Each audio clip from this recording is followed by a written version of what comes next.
Welcome back to Green is Good, and we've got Rosalinda Sanquiche on the show with us this morning. She's the Executive Director of Ethical Markets Media.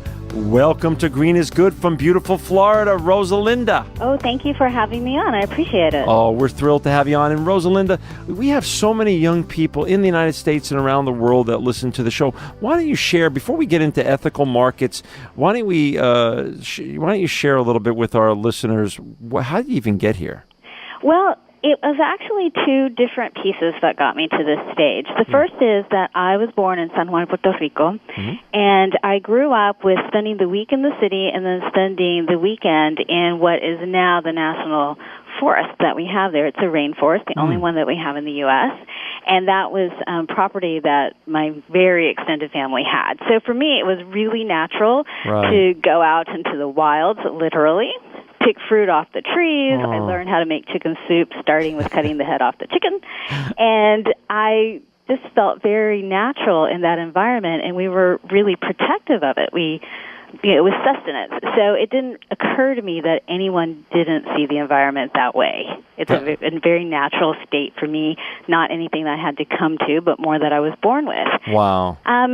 In the States, I went to school. I was pretty traditional. I got a degree in history and Spanish. And then I was looking at grad school programs, and I thought, maybe I'm going to get a degree in the history of science. How cool would that be? And I just randomly came across an environmental policy course. And I'm like, you could study this?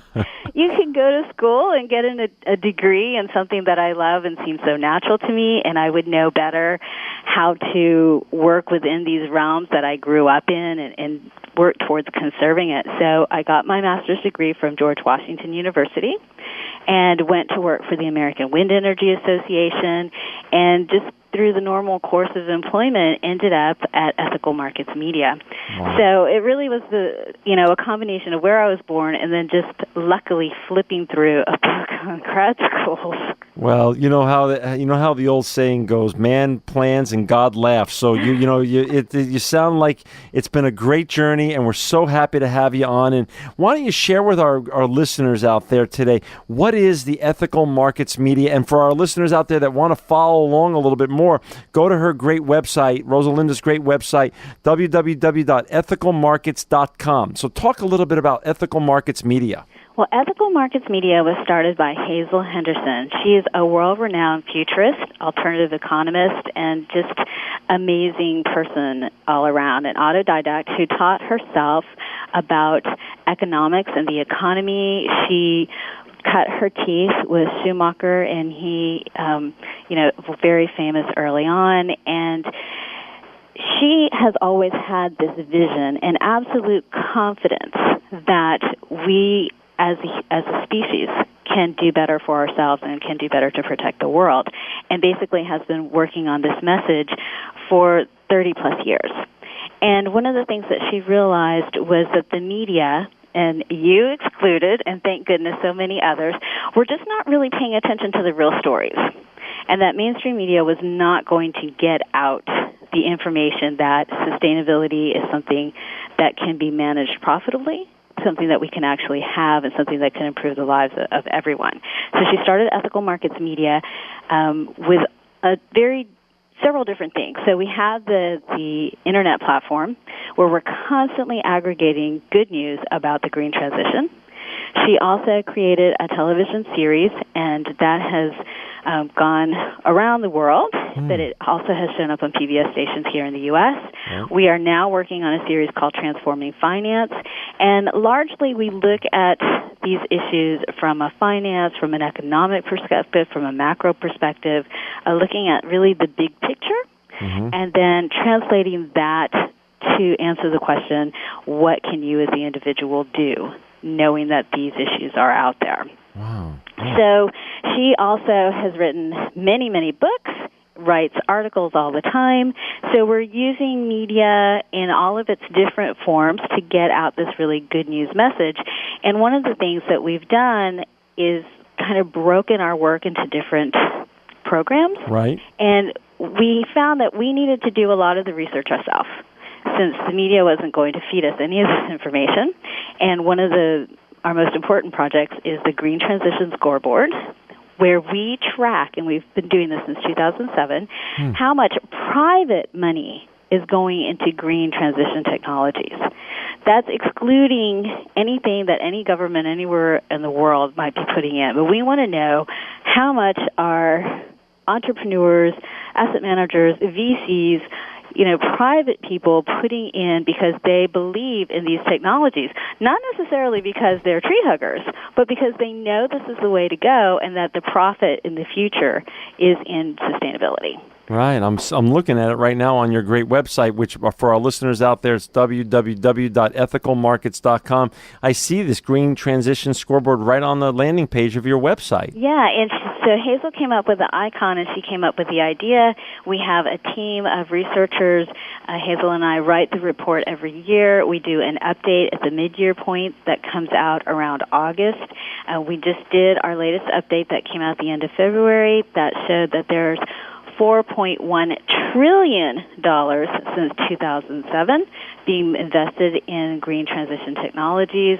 That could be anything from energy efficiency to renewable energies to refurbishing green buildings to conservation. There's a lot that goes on in that particular area, and trillion, that's huge. Wow. Absolutely huge. And one of the points that I like to make pretty regularly is that there are not enough quote-unquote environmentalists, there are not enough quote-unquote socially responsible investors to come up with $4.1 trillion. So that means that whether the mainstream is acknowledging it or not, regular people doing their regular research and looking towards the future are seeing that sustainability is the way to go.